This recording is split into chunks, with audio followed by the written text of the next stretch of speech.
लेकिन सवाल यह है कि भारत का जो इस वक्त परेशानी का सबसे बड़ा कारण है वो ये परिस्थिति है। सर देखिए, हमारा जो घटा है जीडीपी वो सबसे ज्यादा है। मैं अपनी बात को हल्का नहीं करना चाहता कि वित्त राज्य मंत्री अनुराग ठाकुर ने 17 मार्च को कहा था कि कोविड-19 का भारत की अर्थव्यवस्था पर कोई असर नहीं पड़ेगा।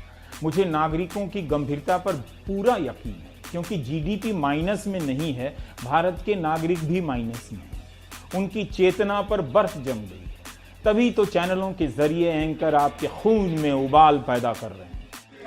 इनको बोलिए, चीन की सेना गलवान घाटी से अपनी तंबू उखाड़कर भाग गई। मुझे बोलने दीजिए। अल्फाज आपने मेरे लिए मैं एक बात कहना चाहता हूं, तंबू उखाड़कर भाग गई। अब तक कहा जाता था कि चीन बड़ा बलवान है, उसे हराना मुश्किल है, लेकिन आज चीन हमारे चरणों में घिरा हुआ है। ये देखिए, ये देखिए, पीछे हटा चीन, देखिए आप, ये हमारे संकल्प की जीत है आज। लेकिन जिसके शरीर में चीन का नकली खून बहता है वो चीन के यार है और देश के गद्दार है। ये गिरगिट है, चीन का घमंड मिट्टी में मिल गया। अब इन गिरगिट के गुनाहों का हिसाब होगा, जरूर होगा। आइए भारत के मुख्य आर्थिक सलाहकार केवी सुब्रमण्यन के बयानों में आए क्रमिक परिवर्तन पर दृष्टिपात करें, यानी हिंदी में देखें। 4 मई को केवी कहते हैं कि कोविड के असर के कारण जीडीपी प्लस में रहेगी, 1 या 2% प्लस। ब्रिटेन का लॉकडाउन कम सख्त था, मगर वहां भी 22% की गिरावट आई है। एक इंटरव्यू में उन्होंने कहा है कि वी शेप की रिकवरी हो रही है। जब CNBC TV 18 की एंकर ने पूछा कि क्या अगली 2 तिमाही यानी 6 महीने में आपको उछाल दिखता है, तो कहते हैं पता नहीं। जब मुख्य आर्थिक सलाहकार को ही पता नहीं तो किससे पूछें। अभी तक वित्त मंत्री और वाणिज्य मंत्री ने 24 घंटे हो जाने के बाद भी जीडीपी पर कोई बयान नहीं दिया है। कम से कम चीन की किसी कंपनी को ही बैन कर देते, एंकरों में जोश आ जाता, मेरी आवाज में खनक आ जाती। Suddenness. In one move, we wipe out 59 Chinese apps. और फ्यूचर में जीडीपी का कोई बहुत ज्यादा उपयोग नहीं होगा।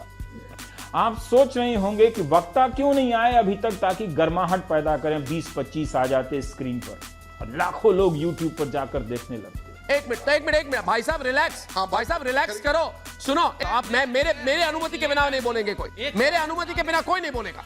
मेरे अनुमति के बिना कोई नहीं बोलेगा। तौसीफ, ये मेरा प्रोग्राम है, ये मेरा प्रोग्राम है और मेरे प्रोग्राम में मेरे अनुमति के बिना आप नहीं बोलेंगे। वक्ताओं के भरोसे आप ना बैठे, वो आ भी जाएंगे, लेकिन कथा तो सुनिए जो सुना रहा हूं। अभी आपको कुत्ता पालना है, गाय पालनी है, मोर पालने हैं, खिलौने बेचने हैं, आत्मनिर्भर बनना है। साथियों, हमारे चिंतन का विषय था खिलौने और विशेषकर भारतीय खिलौने। हमने इस बात पर मंथन किया कि भारत के बच्चों को नए नए टॉयज कैसे मिले। साथियों, मुझे यह भी बताया गया कि इंडियन ब्रीड के डॉग्स भी बहुत अच्छे होते हैं, बहुत सक्षम होते हैं। आप जरूर इनमें से ही किसी इंडियन ब्रीड के डॉग को घर लाएं। आत्मनिर्भर भारत जब जन मन का मंत्र बन ही रहा है, तो कोई भी क्षेत्र इससे पीछे कैसे छूट सकता है।